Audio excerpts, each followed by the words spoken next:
Борбордук шайлоо комиссиясы мөөнөтүнөн мурда өткөн президенттик шайлоонун жыйынтыгын расмий жарыялады. Ал жарышта талапкер Садыр Жапаров шайлоочулардын 79,20% добушун алып жеңип чыкты. Расмий жыйынтыкка ылайык Кыргызстандын президенти болуп Садыр Жапаров аныкталды. Буга кошумча өлкөнү башкаруу формасы президенттик башкаруу деп табылды. Анткени шайлоого катышкан элдин 81%ы колдошкон. 2021 жылдын 10 январында дайындалган Кыргыз Республикасынын президентинин мөөнөтүнөн мурда шайлоо өттү деп табылды. Жапаров Садыр Нуркожоевич Кыргыз Республикасынын президенти болуп шайланды деп эсептелсин деген токтом кабыл алынды.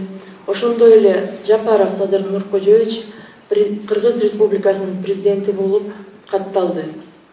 Анткени менен шайлоо таза өткөн жок деген таризде БШКнын айрым мүчөлөрү каршы пикирин билдирип чыкты. Гүлнара Журабаеванын социалдык тармактагы постуна караганда Садыр Жапаровдун талапкер болуп катталуусунда жана шайлоо каражаттардын ачыктыгында мыйзам бузулганы айтылат.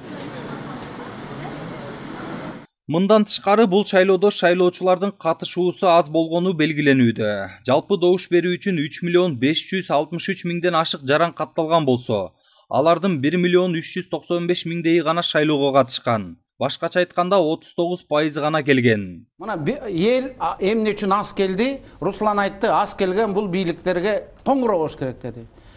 Биз ошон тегерегинде талашып атабыз. Бизде 3,5 миллион шайлоочу бар. Анын 1 миллиону сыртта. 700.000'nin паспорту жок, документи жок. 400.000 жанагы форма 2 менен ары бери чайкалып жүргөн. Ошолорду алганда эле бүгүнкү шайлоо таза өткөнү далилденип атпайбы? Дагы эмне керек? Эгерде азыр подвоз болгондо дагы 400.000 кошулмак. Жанагындай форма 2-ны дагы бир 2 чайкоочулукту кошкондо 700.000, 800.000 көбүрөөк админ ресурс менен баарын кора кылып, салдатын, палдатын баарын кубалап келгенде 1 миллион дагы 2 миллионго чейин кошулмактагы бапырап шаптырап 60% келди жатып калмакпыз. Кандай болгон күндө да Борбордук шайлоо комиссиясынын расмий жыйынтыгы чыкты. Буга утурлай Садыр Жапаровдун президенттик кызматка киришүү инаугурациясы 28 январга белгиленди. Ага карата азыртан даярдыктар башталып, милиция кызматкерлери күчөтүлгөн тартипте иштөөгө түштү.